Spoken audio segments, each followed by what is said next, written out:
Good morning, kids. Jai Swaminarayan. How are you all? I hope you all are doing great. Learning is a treasure that follows its owner everywhere.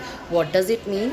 Learning is a treasure, एक जैसे खजाने जैसा है जो हमेशा हमारे साथ रहता है. It will always follow us everywhere. It means wherever we go. So let's start our today's class. Kids, Jai Swaminarayan. How are you all? I hope you all are doing great. Today we are going to start with our Sanskari Bharat chapter 9 और पुष्प 9 भगवान Dattatreya. So ये story कहाँ की है देखते हैं. दत्तात्रेय सती अनुसुया और अत्रि ऋषि के पुत्र थे. कौन थे ये? सती अनुसुया और अत्रि ऋषि के पुत्र थे दत्तात्रेय. अनुसया के सतीत्व का इम्तहान लेने ब्रह्मा, विष्णु और महेश आए थे. अनुसुया ने उनको बच्चा बना दिया. यह कहानी तो आप सब जानते हो ना. फिर क्या हुआ पता है? तीनों देवियों अपने पति देव को ले गई, पर अनुसया ने वरदान मांगा, तीनों देव मेरी कोख से पुत्र बनकर आओ. यही तो दत्तात्रेयता अवतार हुआ. दत्तात्रेय ने 3 मुख और 6 हाथ धारण किए हुए थे और दाएं तरफ का मुख ब्रह्मा जी का, मध्य विष्णु जी का और बाएं तरफ का महादेव. इस तीनों मुख देव का स्वरूप बना. उनके नीचे के 2 हाथ में कमंडल और पुस्तक, बीच के 2 हाथ में त्रिशूल और डमरू तथा ऊपर के 2 हाथ में शंख और चक्र रहता है. दत्त मंदिर में इस मूर्ति के दर्शन होते हैं. दत्त परम गुरु हैं. दत्त ने अपने जीवन में उस समय में समग्र भारत की मुसाफरी की होगी. घूमते फिरते सौराष्ट्र में आए. गिरनार पर्वत देख तपस्या के लिए यही श्रेष्ठ जगह है ऐसा उन्हें लगा. इसलिए गिरनार पर्वत की गोद में मृगीकंड के पास तप करने लगे. वहाँ भगवान शंकर की उपासना करके शिवरात्रि में प्रथम स्नान किया. आज भी शिवरात्रि में गिरनार पर्वत पर नागा बाबा इस कुंड में प्रथम स्नान करते हैं. दत्तात्रेय इस कुंड की जगह छोड़कर गिरनार पर साधना करने लगे. गिरनार का सबसे ऊंचा शिखर दत्त शिखर है.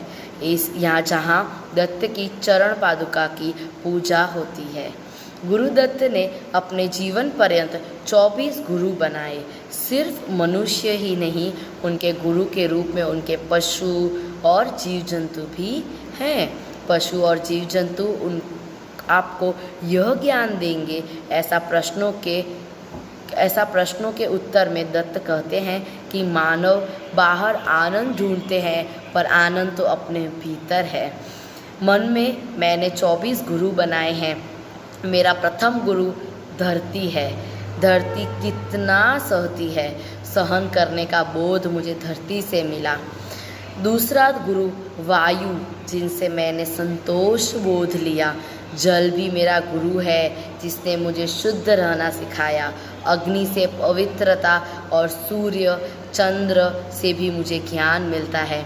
मेरे 8वें गुरु होला यानी बतख थे, जिनसे किसी में आस्कित न रखने की सीख मिलती है. अजगर मिली तो अजगर से यह सीखने का मिला. जो भाग्य में होता है वह मिलता है. इसके अलावा हिरण, तितली, हाथी और भंवरा भी मेरे गुरु हैं, क्योंकि यह पशु, पक्षी और जीव जंतु भी कुछ न कुछ समझाते हैं.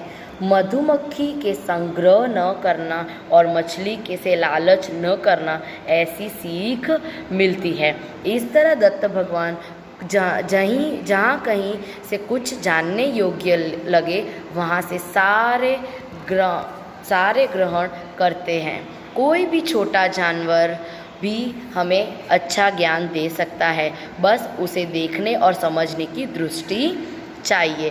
दत्त भगवान ने इस तरह अपने गुरुओं के बात करके लोगों को समझाते हैं.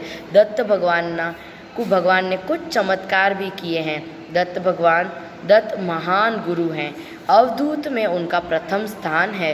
दत्त भगवान मंदिर में कई जगह पर देखे जाते हैं। सौराष्ट्र में जामनगर, भावनगर, जूनागढ़ में दत्त मंदिर, दत्तों का मंदिर है।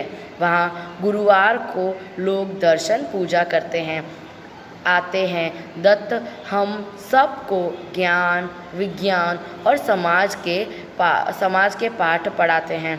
पूरे हम दत्त के 24 गुरुओं के नाम देखते हैं। पहले हैं धरती, वायु, सूर्य, चंद्र, जल, अग्नि, आकाश, होलो यानी बतख, अजगर, समंदर, तितली, भंवरा, हाथी, मधुमक्खी, हिरण, मछली, वैश्या, टिंटोड़ी यानी तेतर, बालक, कन्या, लोहार, सांप, मकड़ी, कुत्ता. Right? We have completed this chapter. Now with this I'll send you the notes of this chapter. Till that, stay safe, take care and goodbye.